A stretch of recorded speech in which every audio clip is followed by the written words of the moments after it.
dr.neva here. I am in Dubai at the Mall of the Emirates, and I am going to be talking to you just a second once I get a quiet corner about a question I am always asked. International business. How do we get a breakthrough? I'll be right back.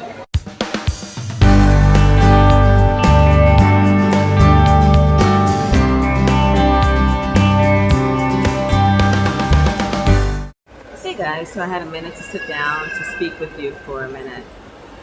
In reference to doing international business, one of the things that you need to do is do your research.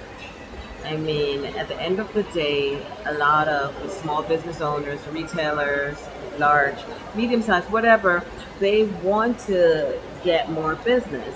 And the international markets is a good way to do so.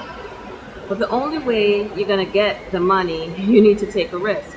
But in order for you to take that risk, you need to assess.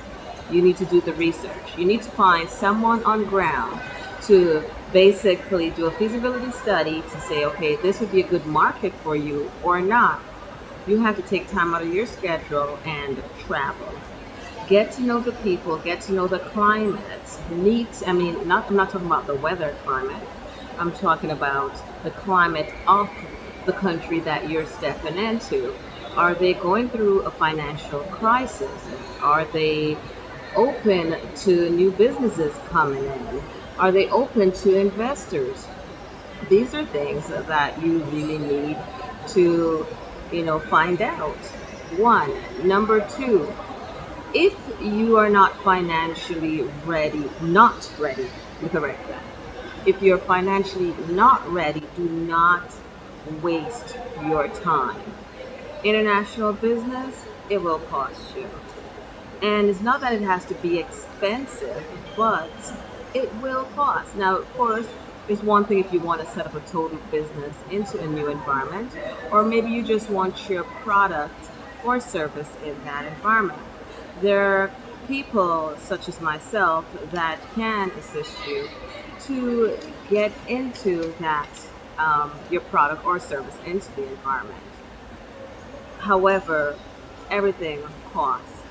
It's rare that you're just going to find someone to say, hey, um, sell my product for me, and I'll give you something if you do in the international market. It's a lot of legwork. It's a lot of pushing. It depends on what the service or the product, whatever you're trying to push. It again will cost.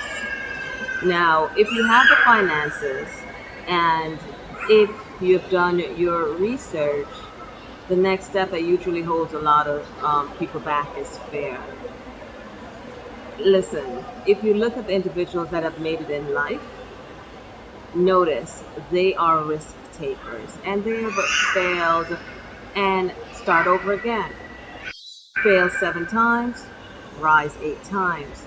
You gotta take the risk to move forward. You can't rely on someone just telling you to try or not to try. All right, guys. So we will be talking a little bit about international business another time.